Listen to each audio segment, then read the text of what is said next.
ಕಾರ್ತಿಕ ಮಾಸದಲ್ಲಿ ಬರುವ ಸೋಮವಾರಗಳಂದು 6 ವಿಧಾನಗಳಲ್ಲಿ ಯಾವುದಾದರೂ ಒಂದನ್ನು ಪಾಲಿಸಿದರೂ ದೊಡ್ಡ ದೊಡ್ಡ ಶಿವಪೂಜೆಗಳನ್ನು ಮಾಡಿದ ಫಲ, ಸ್ತೋತ್ರಗಳನ್ನು ಪಠಿಸಿದ ಫಲ, ದೇವಾಲಯಗಳನ್ನು ಸಂದರ್ಶಿಸಿದ ಫಲ ನಿಮ್ಮದಾಗುತ್ತದೆ.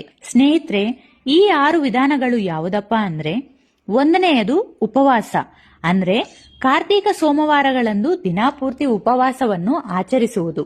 ಎರಡನೆಯದು ಏಕಭುಕ್ತಂ, ಕೇವಲ ಮಧ್ಯಾಹ್ನ ಆಹಾರವನ್ನು ಸ್ವೀಕರಿಸಿ ರಾತ್ರಿಗೆ ಆಹಾರವನ್ನು ಸ್ವೀಕರಿಸದೆ ಶಿವನಾಮ ಸ್ಮರಣೆ ಮಾಡುವುದು.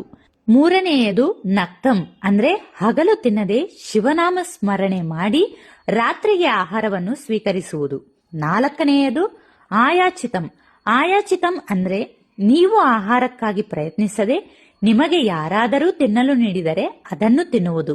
ಐದನೆಯದು ಸ್ನಾನ, ಏನೂ ಮಾಡದೇ ಇದ್ರೂ ಕಾರ್ತಿಕ ಮಾಸದಲ್ಲಿ ಬೆಳಗಿನ ಜಾವ ಸ್ನಾನ ಮಾಡುವುದು. ಆರನೆಯದು ಬಿಳಿ ದಾನ, ಅಂದ್ರೆ ಬಿಳಿ ಎಳ್ಳು ದಾನ ಮಾಡುವುದು. ಈ 6ರಲ್ಲಿ ಯಾವ ಒಂದು ವಿಧಾನವನ್ನು ಆಚರಿಸಿದರೂ ಕಾರ್ತಿಕ ಮಾಸ ಪೂರ್ತಿ ಶಿವಪೂಜೆ ಮಾಡಿದಷ್ಟು ವಿಶೇಷವಾದ ಪುಣ್ಯಫಲ ನಿಮ್ಮದಾಗುತ್ತದೆ ಸ್ನೇಹಿತರೆ.